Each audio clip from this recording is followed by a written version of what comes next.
नमस्कार. आकाशवाणी औरंगाबाद केंद्राच्या सायंकालीन बातमीपत्रात मी वैभवी जोशी आपलं स्वागत करते. रेल्वे मंत्री सुरेश प्रभू यांनी रेल्वेचं खासगीकरण रद्द करण्याचा निर्णय घेतला आहे. रेल्वे हा सामान्य जनतेसाठी वाहतुकीचा शेवटचा उपाय असल्याचं ते म्हणाले. सरकार सामान्य माणसाच्या गरजेकडे दुर्लक्ष करणार नसल्याचं त्यांनी सांगितलं. नीती आयोगाला रेल्वे संबंधित सामाजिक सेवा दायित्वाच्या मुद्द्यावर लक्ष देण्यास सांगितलं असल्याचं ते म्हणाले. भारतानं आज अग्नि-3 या प्रक्षेपणास्त्राची ओडिसातल्या अब्दुल कलाम बेटावरून यशस्वी चाचणी केली. 3000 किलोमीटर अंतरापर्यंत हे क्षेपणास्त्र मारा करू शकतं. सध्या कार्यरत शस्त्रप्रणालीला आणखी प्रभावी बनवण्यासाठी संरक्षण संशोधन विकास संस्था DRDOच्या सहाय्यानं हे परीक्षण करण्यात आलं. ज्येष्ठ अभिनेते विनोद खन्ना यांच्या निधनावर राष्ट्रपती प्रणव मुखर्जी, पंतप्रधान नरेंद्र मोदी आणि मुख्यमंत्री देवेंद्र फडणवीस यांनी शोक व्यक्त केला आहे. खन्ना हे अतिशय हुशार अभिनेते आणि राजकारणी होते, असं राष्ट्रपतींनी आपल्या शोक संदेशात म्हटलं आहे. महान अभिनेता आणि लोकप्रतिनिधी म्हणून विनोद खन्ना सदैव स्मरणात राहतील, असं सांगत पंतप्रधानांनी त्यांना श्रद्धांजली अर्पण केली. त्यांच्या निधनानं सामाजिक, राजकीय क्षेत्राची उत्तम जाण असणारा कलावंत आपण गमावला असल्याचं मुख्यमंत्र्यांनी म्हटलं आहे. उपचाराचे पैसे थकले म्हणून रुग्णाला रुग्णालयात रोखून अडवणूक करणं चुकीचं असल्याचा निर्वाळा दिल्ली उच्च न्यायालयानं आज दिला आहे. दिल्लीतील एका रुग्णाच्या मुलाने दाखल केलेल्या याचिकेवरील सुनावणीत न्यायालयानं हा निर्णय दिला. 13.5 लाखांचं देयक थकल्यामुळे खासगी रुग्णालयानं रुग्णाला घरी सोडण्यास मनाई केली होती. न्यायालयानं हस्तक्षेप करून त्याची सुटका केली. पंतप्रधान नरेंद्र मोदी येत्या 30 एप्रिल रोजी आकाशवाणीवरील मन की बात या कार्यक्रमातून जनतेशी संवाद साधणार आहेत. हा या कार्यक्रमाचा 31वा भाग असणार आहे.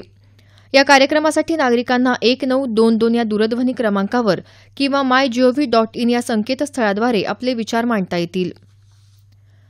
उडान या योजनेमुळे मराठवाड्याच्या विकासाला चालना मिळेल, असं मत ग्रामविकास आणि महिला बालकल्याण मंत्री पंकजा मुंडे यांनी व्यक्त केलं आहे. नांदेड हैदराबाद विमानसेवेचा शुभारंभ आज व्हिडिओ लिंकिंगद्वारे पंतप्रधान नरेंद्र मोदी यांच्या हस्ते झाला. त्यानिमित्तानं नांदेडच्या गुरु गोविंद सिंगजी विमानतळावर आयोजित कार्यक्रमात त्या बोलत होत्या. उडान योजनेत विमान तिकिटाचे दरही कमी असल्यानं सामान्य माणसाला विमानसेवेचा लाभ घेता येईल, असं त्या म्हणाल्या. राज्यात तूर खरेदी पुन्हा सुरू करायची असल्यास राज्य सरकारनं तसा आदेश देणं गरजेचं असल्याचं नाफेडचे संचालक नानासाहेब पाटील यांनी सांगितलं. तूर खरेदीसाठी नाफेडला केंद्र सरकारनं 3 वेळा मुदतवाढ दिली. मात्र 22 एप्रिलला मुदत संपल्यानं तूर खरेदी बंद केली असून नाफेड स्वतःच्या अधिकारात तूर खरेदी करू शकत नाही, असं ते म्हणाले. अजूनही शेतकऱ्यांची तूर शिल्लक असल्यास नाफेडला तसा आदेश देऊन खरेदी केंद्र सुरू करावीत, असं पाटील यांनी सांगितलं. खरीप हंगाम हा शेतकऱ्यांसाठी अत्यंत महत्त्वपूर्ण असल्यानं सर्व संबंधित विभाग आणि यंत्रणांनी गाव केंद्रबिंदू मानून खरीपाचं नियोजन केल्यास शेतकऱ्यांना नक्कीच लाभ होईल, असं सहकार राज्यमंत्री आणि परभणीचे पालकमंत्री गुलाबराव पाटील यांनी म्हटलं आहे. परभणी जिल्हाधिकारी कार्यालयात आयोजित खरीप हंगाम आढावा बैठकीत ते आज बोलत होते. शेतकऱ्यांना बियाणे, खते तसंच पेरणीसाठीच्या अन्य साधनसामग्रीचा तुटवडा भासू नये यासाठी सर्व संबंधित विभागांनी समन्वय राखून प्रभावी अंमलबजावणी करावी, असे निर्देश त्यांनी यावेळी दिले. डॉ. बाबासाहेब आंबेडकर मराठवाडा विद्यापीठाचा पत्रकारिता विभाग आणि युनिसेफच्या संयुक्त विद्यमानं उद्या आणि परवा 2 दिवसीय आंतरराष्ट्रीय चर्चासत्राचं आयोजन करण्यात आलं आहे. कार्यक्रमाचे संयोजक डॉ. दिनकर माने यांनी औरंगाबाद इथं वार्ताहर परिषदेत ही माहिती दिली.